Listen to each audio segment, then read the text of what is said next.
Good morning. আশা করি সকলে ভালো আছো। তোমাদের প্রস্তুতি খুব ভালোই চলছে।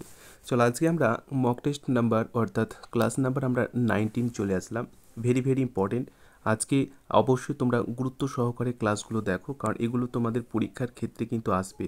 ভালো করে তোমরা নোট করে রাখবে যদি তোমাদের স্বপ্ন হয়ে থাকে তবে। ওকে, দেখো প্রথম প্রশ্ন রয়েছে ফিল ইন দ্য ব্ল্যাঙ্কের ক্ষেত্রে ভেরি ভেরি ইম্পর্টেন্ট প্রশ্ন। We must avail our selves, ভালো করে বুঝবে আগে। Okay, every opportunity that comes dash our way, ভালো করে বুঝবে। আমি বারবার বলছি ভালো করে বুঝবে, তাড়াহুড়া করার প্রয়োজন নেই। আগে ভালো করে বুঝে বেসিক কনসেপ্ট এখানে ক্লিয়ার করবে। ইউ মাস্ট, ওকে, অ্যাভেল, তারপর লেখা আছে ourselves dash every opportunity, ঠিক আছে, এভরি অপরচুনিটি দ্যাট কামস, আমরা কাম দিয়ে তোমাদের ফ্রেজাল ভাব করেছিলাম। কাম দিয়ে অবশ্যই আমি ফ্রেজাল ভাব করেছিলাম, মনে আছে তোমাদের কাম দিয়ে? তো যারা দেখেছো ওই ফ্রেজাল ভার্বেরগুলো আমি ট্রিক্সের সাথে করিয়েছিলাম, ট্রিক্সের সাথে এবং বিভিন্ন ফটো দিয়ে, যাতে অসুবিধে না হয়। তো তোমরা যদি দেখে থাকো তাহলে সকলে কিন্তু বুঝতে পারবে। আর আওয়ার সেলফসের পরে কি আছে দেখো, এভরি অপরচুনিটি, মানে প্রত্যেক সুযোগের কথা বলা হচ্ছে। আওয়ার সেলফস অফ আমরা ব্যবহার করব, of every opportunities that comes hour way, আমাদের রাস্তায় সেটা কি হচ্ছে, সব সুযোগগুলো আমাদের comes hour way. Hour way মানে কি, আমাদের পথে আর কি। তো অবশ্যই কাম মানে in, come in come in মানে হচ্ছে আসা বা প্রবেশ করা। ক্লিয়ার হয়েছে? কাম ইন মানে আসা বা প্রবেশ করা। তো কাম ইন কোথায় আসে? আমাদের ওয়েতে আসে।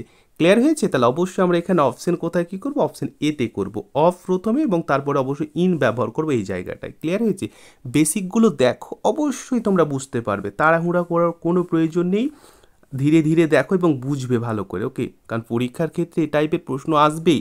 আমি আবারও বলছি 4 থেকে 5টা প্রশ্ন কিন্তু ফিল ইন দ্য ব্ল্যাঙ্কের ক্ষেত্রে অবশ্যই কমন পেয়ে যাবে যারা জেন পাস বা জিএনএম এনএম পরীক্ষাটা দিচ্ছ। দেখো, when the thief entered the house the inmates, inmates কি বলছে, ইন দ্য হল, ঠিক আছে, ইন দ্য হল।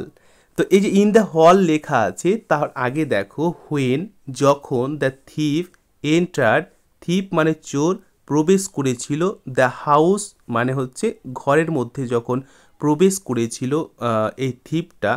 তো the invitees dash the hall, in the hall. তো ইন দ্য হল যদি বলা থাকে তাহলে কি হচ্ছে, দেখো ভালো করে দেখো, বোঝো আগে। বেসিকটা ক্লিয়ার না রাখলে কিন্তু হবে না, এবং বেসিকটা যদি ক্লিয়ার রেখে দাও তাহলে দেখবে খুব সহজে তোমাদের মনে হচ্ছে। তো নিশ্চয়ই অনেকে অপশন চুজ করে ফেলেছো 4টার মধ্যে। আমি বেসিকটা অবশ্যই তোমাদের দেখে নিচ্ছি, বেসিকটা ঠিক রাখবে। ওকে, দেখো ভালো করে বুঝবে এখানে কি বলা হচ্ছে, সেটা আগে বেসিকটা ক্লিয়ার রাখবে, তা না হলে কিন্তু খুব মুশকিল হয়ে যাবে।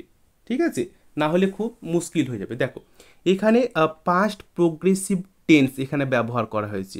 The action is showing A fast, তোমাদের প্রোগ্রেসিভ টেন্স আছে। দেখো এটা অবশ্যই বুঝতে পারছো তো, এটা পাস্ট টেন্সে আছে।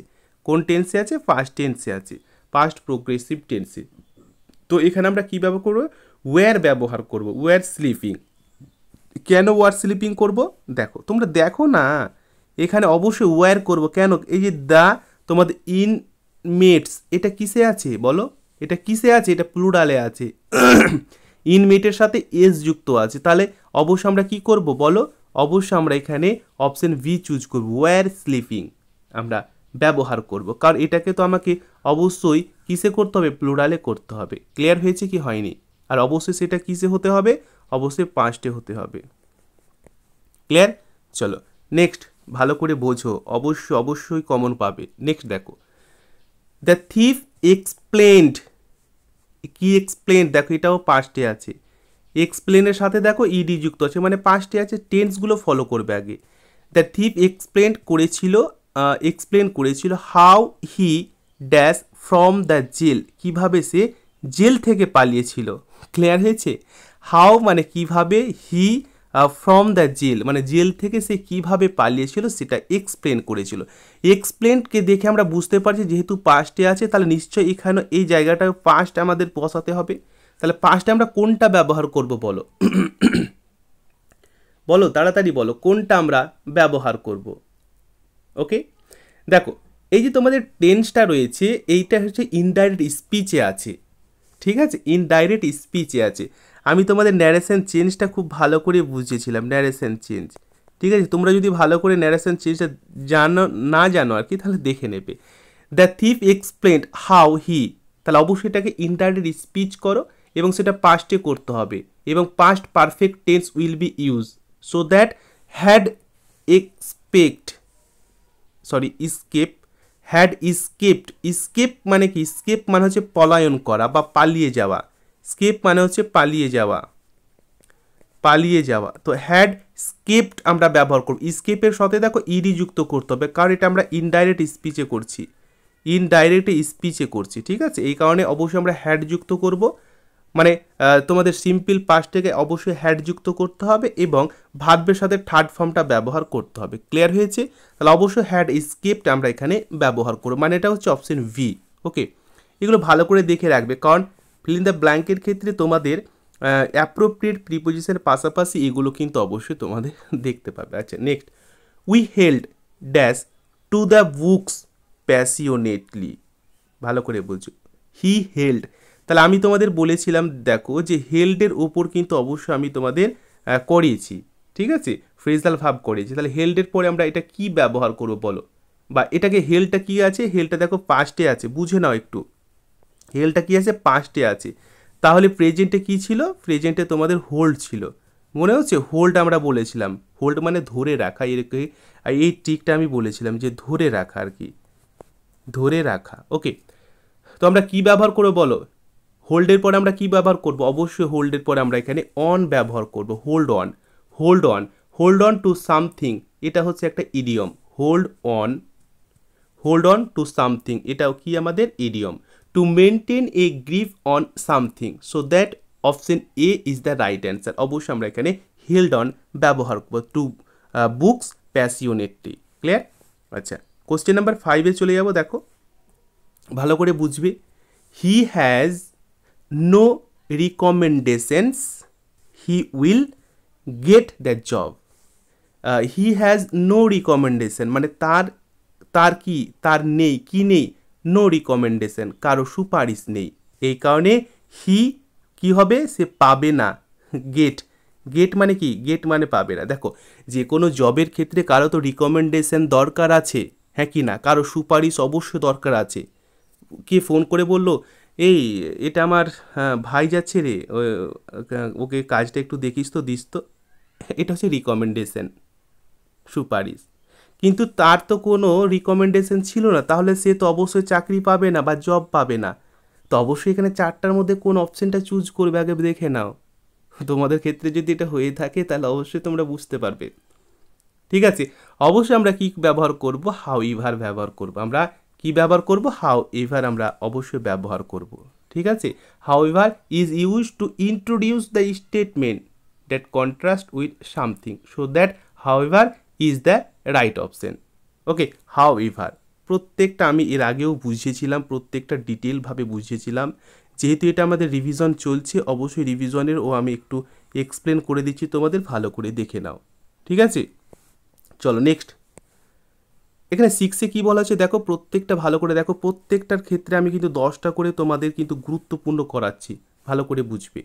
দ্য টিচার গিভস, বুঝতে পারছো কোন টেন্সে আছে, পারছো না বলো, গিভ এর সাথে এস যুক্ত আছে, কেন এস যুক্ত হলো না, তো এই যে তোমরা সাবজেক্টটা দেখতে পাচ্ছ দ্য টিচার, এটা হচ্ছে কি থার্ড পারসন, এটা হচ্ছে third person and singular number, এই কারণে ভার্বের সাথে এস বা ইএস যুক্ত হয়েছে। গিভের সাথে দেখো, গিভ হচ্ছে মেন ভার্ব, এর সাথে এস যুক্ত হয়ে গেছে, কেন, কারণ সাবজেক্টটা এই যে টিচার সাবজেক্ট রয়েছে, এটা হচ্ছে থার্ড পারসন এবং সিঙ্গুলার নাম্বার। মেনি এক্সাম্পলস, এখানে মেনি লেখা আছে বলে দেখো এক্সাম্পলের সাথে ইএস যুক্ত আছে বা এস যুক্ত আছে, কেন, মেনি মানে হচ্ছে অনেক, অনেক উদাহরণ, অনেক বললে উদাহরণের সাথে এস যুক্ত অবশ্যই করতে হবে। টু, তারপর ড্যাশ আছে, the idea contained in the poem, অনেক মেনি অনেক উদাহরণ, টু তারপরে কি হবে, ব্রিং দিয়ে কিন্তু আমি তোমাদের ফ্রেজাল ভার্ব করিয়েছিলাম। অবশ্যই আমি 100% বলছি, ফ্রেজাল ভার্ব থেকে ফিল ইন দ্য ব্ল্যাঙ্কের ক্ষেত্রে অবশ্যই প্রশ্ন আসবে, phrasal verb with fill in the blank. Fill in the ব্ল্যাঙ্কের মধ্যে ফ্রেজাল ভার্ব অবশ্যই প্রশ্ন থাকবে তোমাদের। আমি যতগুলো ফ্রেজাল ভার্ব করিয়েছি প্লেলিস্টে যাবে বা টেলিগ্রামের সাথে জয়েন থাকবে, টেলিগ্রামে লিঙ্ক দেওয়া আছে প্রত্যেকটা ক্লাসে, সেখানে দেখলে কিন্তু দেখতে পাবে। তাহলে অবশ্যই এখানে আমরা সঠিক যে উত্তরটা করব সেটা হচ্ছে, দেখো ভালো করে দেখো, ব্রিং আউট। ঠিক আছে, ব্রিং আউট হচ্ছে আমাদের এখানে সঠিক উত্তর। এবারে প্রশ্ন হচ্ছে দাদা কেন ব্রিং আউট করলেন না, তো তাহলে ক্লাসগুলো দেখতে হবে তোমাদেরকে। ব্রিং দিয়ে আমি খুব সহজ করে করিয়েছিলাম। ব্রিং আউট এর ফ্রেজাল ভার্বের মিনস হচ্ছে টু লে স্ট্রেস। ঠিক আছে, to make something clear, that means bring out. Clear হয়েছে? ব্রিং ইন এই কথার অর্থ হচ্ছে কি, ব্রিং ইন কথার অর্থ হচ্ছে ইন্ট্রোডিউস বা ইনক্লুড। আর ব্রিং ফোর্থ এই কথার অর্থ হচ্ছে টু গিভ বার্থ। ঠিক আছে, বা টু বিয়ার।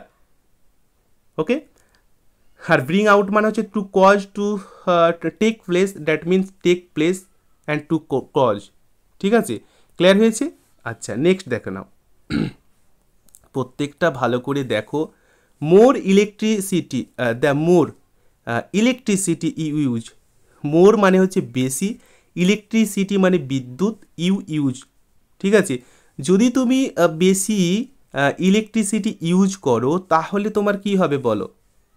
বিল হায়ার হবে না লোয়ার হবে? হবে, আমি যে কথাটা বলছি না, বিল বেশি হবে। হবে মানে কি? হবে মানে নিশ্চয়ই ফিউচারে তোমাকে করতে হবে, হ্যাঁ কি না বলো? যদি তুমি দেখো দুটো ক্লজ কিন্তু এখানে ইন্ডিকেট হচ্ছে। ঠিক আছে, দুটো ক্লজ এখানে অবশ্যই ইন্ডিকেট হচ্ছে। ঠিক আছে, তো দ্য কম্পারেটিভ প্লাস দ্য, আবার প্লাস কম্পারেটিভ, তাহলে দুটো এখানে কম্পারেটিভ কিন্তু ইউজ করা হচ্ছে। তাহলে কম্পারেটিভের ক্ষেত্রে অবশ্যই তোমরা জানো এখানে কি ব্যবহার করতে হয় বা কোনটা ব্যবহার করবে। হাইয়েস্ট নয়, হায়ার অবশ্যই হবে। তো মোর ইলেকট্রিসিটি যদি তুমি ব্যবহার করো তাহলে তোমার বিল নিশ্চয়ই কি হবে বলো? সেন্টেন্সটা কি হবে বলো? এখানে একটা ক্লজ হয়েছে, পুরোটা দেখো এখানে কমা আছে মানে এটা একটা ক্লজ, তারপর আর একটা এখান থেকে ক্লজ শুরু হবে, সেন্টেন্স শুরু হবে। তাহলে আমরা বুঝতে পারছি এখানে অবশ্যই অপশন ডি চুজ করব, কারণ এটা আর একটা সেন্টেন্স বা ক্লজ শুরু হয়েছে। The higher your bill will be. Clear হয়েছে? The higher your bill will be. Clear হয়েছে? অবশ্যই কি করা হচ্ছে যে তোমার যে উইলটা সেটা অবশ্যই হায়ার হবে। হবে বলতে কি, অবশ্যই উইল ব্যবহার করব, ফিউচারে আমরা ব্যবহার করব। এগুলো জানতে হবে, এগুলো ক্লজ জানতে হবে। এগুলো দেখো, কোনো চাপ নেই, আমি একটা একটা করে করাচ্ছি প্রশ্নগুলো, প্রতিদিন আমি তোমাদের আপডেট দেব, কোনো চাপ নেই। এখান থেকে প্রশ্ন কমন পাবে, তবে বেসিকটা ক্লিয়ার রাখতে হবে। আমি বারবার বলছি বেসিকগুলো একটু ক্লিয়ার রাখার চেষ্টা করবো। ওকে, হি স্টুড, দেখো এটা কিসে আছে বলো আগে? এটা কিসে আছে? এটা পাস্টে আছে, এগুলো একটু খেয়াল রাখবে। He stood dash the crowd quite amazed, এটা পাস্টে আছে। তাহলে অবশ্যই তোমাদের কী হয়, স্টুডের পরে তোমরা কি ব্যবহার করবে আগে বলো? স্টুডের পরে তোমরা কি ব্যবহার করবে বলো? ক্লিয়ার হয়েছে নিশ্চয়? আচ্ছা চলো, স্টুডের পরে অবশ্যই তোমরা, এখানে ক্রাউডের কথা বলা হচ্ছে, তো ক্রাউড কি রয়েছে? Stood, see stood dash the crowd. অবশ্যই তোমরা সকলে চুজ ইন দ্য ক্রাউড, অর্থাৎ ক্রাউডের মধ্যের কথা বলা হচ্ছে। ঠিক আছে, সে বসেছিল কিসের মধ্যে? হি স্টুড, সে বসেছিল কিসের মধ্যে? ক্রাউডে, ক্রাউডের মধ্যে, in the crowd, quite amazed. ঠিক আছে, তাহলে কোথায় বসেছিল? ক্রাউডের মধ্যে। অনেক ভিড় যদি থাকে, ভিড় থাকে, তাহলে পিপলের মধ্যে বসে থাকা মানে অবশ্যই ইন হবে। এই জায়গাটা যদি পিপলের মধ্যে বসে থাকো নিশ্চয়ই ইন হবে। এগুলো খেয়াল রাখতে হবে গো, একটু ভালো করে দেখো, অবশ্যই বুঝতে পারবে। বেসিক ক্লিয়ার রাখবে। ওকে, আমি আছি তো নাকি, কোনো চাপ নেই, তবে বেসিকগুলো ক্লিয়ার রাখো এবং পাশে অবশ্যই নোট করে রাখবে। Madhu has not been avail to recall, ভালো করে বলছো। মধু হ্যাজ বিন আমরা কখন ব্যবহার করি বলো? হ্যাজ বিন আমরা ব্যবহার করি প্রেজেন্ট পারফেক্ট কন্টিনিউয়াসের ক্ষেত্রে, হ্যাঁ কি না? তো ভালো করে এটা ফলো করলে অবশ্যই বুঝতে পারবে। এবং আরেকটা যদি তুমি ভালো করে দেখো তাহলে আরেকটু ক্লিয়ার হবে যে আমরা কখন বিন ব্যবহার করি বলো? ন্যারেশনের ক্ষেত্রে, ন্যারেশন চেঞ্জের ক্ষেত্রে আমরা কখন বিন ব্যবহার করি? কে বলতে পারবে? আমরা বিন ব্যবহার করি যখন আমাদের পারফেক্ট টেন্স থাকে। আমাদের যখন পারফেক্ট টেন্স থাকে সে পাস্ট পারফেক্ট হতে পারে বা প্রেজেন্ট পারফেক্ট হতে পারে। পাস্ট পারফেক্ট থাকলে আমরা অবশ্যই এই বিন কথাটা ব্যবহার করব, বিন। এবং বিনটা কখন বিং হয়ে যায়? বিং হয়ে যায় যখন কন্টিনিউয়াস টেন্স থাকে।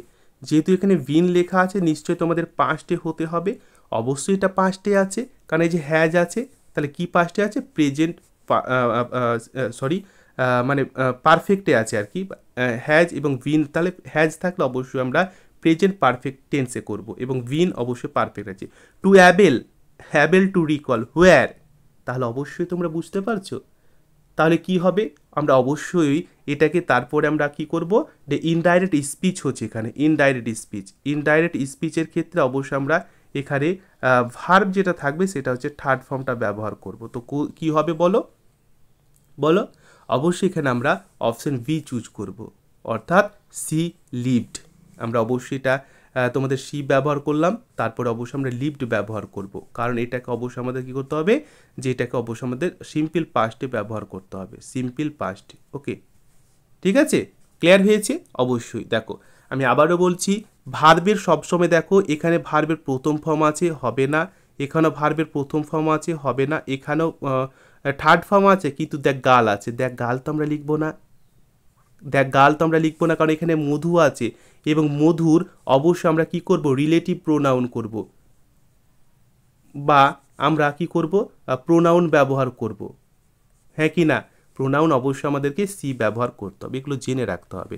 ন্যারেশনের ক্লাসও তোমাদের সঙ্গে শেয়ার করা আছে, ভালো করে সকলে দেখে নেবে। আচ্ছা, নেক্সট কোশ্চেন দেখো, if she dash a word, she would fly, she would fly. একটা জিনিস তোমরা খেয়াল রাখবে ভালো করে, তাহলে দেখবে আরও তোমাদের কাছে পুরো ব্যাপারটা কিন্তু ক্লিয়ার হয়ে যাবে। ব্যাপারটা কি ভালো করে বোঝো, এখানে ভালো করে বোঝার বিষয়গুলো রয়েছে। দেখো আমি তোমাদের বলে রাখি, প্রথমে নোট করবে সকলে, এই যে ইফ দেখতে পাচ্ছ তো, দেখো ইফ হচ্ছে তোমাদের সেন্টেন্সের প্রথমে আছে, হ্যাঁ কি না? তো এটাকে সাব কনজাংটিভ মুড বলে। এটাকে কি বলে? এটাকে বলে সাব কনজাংটিভ মুড।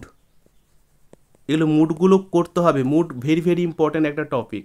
তো সাব কনজাংটিভ মুড হিসাবে beginning with the if clause, if clause আমি বারবার বলছি, ইফ যে তোমাদের ক্লজটা আছে, ইফ ক্লজটা আছে, এটা দিয়ে যদি সেন্টেন্স শুরু হয় সেটা সাব কনজাংটিভ মুড হিসাবে, তাহলে তোমাদেরকে সবসময় কি করতে হবে, the verb will be past tense and plural. ঠিক আছে, the verb will be past tense, past and plural. তো কোনটা হবে বলো? পাস্ট টেন্স অ্যান্ড প্লুরাল কোনটা হবে? অবশ্যই এখানে আমরা অপশন সি চুজ করব, ওয়্যার। ওয়্যার হবে আমাদের এখানে সঠিক উত্তর। অবশ্যই এটা পাস্টে, এবং এটা কিসে আছে? এটা অবশ্যই প্লুরালে আছে। ক্লিয়ার হয়েছে? 10টার মধ্যে তোমরা প্রত্যেকটা কিন্তু একটা আলাদা খাতায় নোট করে, আমি বারবার বলছি 4টা থেকে 5টা প্রশ্ন কিন্তু এই টপিক থেকে অবশ্যই থাকবে। তুমি না হলে 2023-এর প্রশ্নগুলো ডাউনলোড করো, দেখো, অবশ্যই তোমরা কিন্তু এই টাইপের প্রশ্ন খুঁজে পাবে। ঠিক আছে? আচ্ছা, ক্লাসগুলো যদি তোমাদের ভালো লাগে বা এই ধরনের আরও যদি আপডেট পেতে চাও, সাবস্ক্রাইব করবে, যেসব ভাই বোনেরা নতুন আছো লাইক করবে অবশ্যই ক্লাসটি, এবং শেয়ার করবে, এবং যদি তোমাদের কোনো বলার থাকে, জানার থাকে, বুঝতে না পারো, কমেন্ট করবে। ঠিক আছে, থ্যাংক ইউ। এই 4টা যদি করে দাও তাহলে আমি অবশ্যই নেক্সট ক্লাসের জন্য একদম খুব তাড়াতাড়ি তোমাদের জন্য নিয়ে আসবো। ওকে, এইভাবে তোমরা ক্লাসগুলো দেখতে থাকো। আশা করছি রাউন্ড 1-এ তোমার নাম কিন্তু চলে যাবে, কারণ জেন পাসের ক্ষেত্রে তোমাদের 20 মার্ক থাকছে, আমরা 20 স্কোর করব। এএনএম জিএনএম এর ক্ষেত্রে তোমাদের 15 মার্ক থাকছে, 15 মার্কই আমরা পাবো। যারা ভাবছে 4 থেকে 5 মার্ক পেলেই হলো, তাদেরকে আমরা টপ আপ করব। থ্যাংক ইউ, ভালো থেকো, বেস্ট অফ লাক।